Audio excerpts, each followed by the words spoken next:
స్వామి చూసినట్టుగా అడవికి వేటకు వచ్చాడు స్వామి. స్వామి ఇంకా 3 రోజులు అయింది. ఇంకా కొత్త దంపతులు వాళ్ళిద్దరూ కూడా సరే పెళ్ళైన తర్వాత భార్యని అక్కడిక్కడ దింపాలి కదా. రాములవారి కళ్యాణం స్వామి ఇంకా అమ్మవారితో పాటు విహార యాత్రకు వచ్చాడు స్వామి. కానీ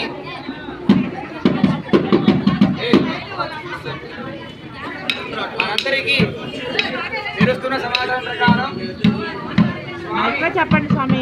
విహారయాత్రకు వచ్చిన వేళ ఎవరు దొంగలున్నారో అందరూ కూడా స్వామితో పాటు వస్తున్నాం కదా. కాబట్టి అందరూ కూడా అప్రమత్తంగా ఉండండి. జాగ్రత్తగా ఉంచుకోండి. దొంగలున్నారు ఏదైనా వస్తువు పోతే నాకు సంబంధం లేదు. ఎవరు కూడా స్వామి కొంచెం పని ఉండండి. ఎందుకంటే స్వామి చక్కగా సర్వాగా ఉన్నాడు స్వామి.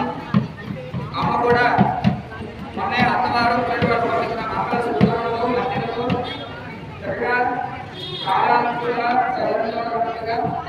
అమ్మవారు సర్వాభరణం పూసుకునే విధంగా అమ్మ కూడా అలంకరింపబడి ఉంది. కాబట్టి కూడా చక్కగా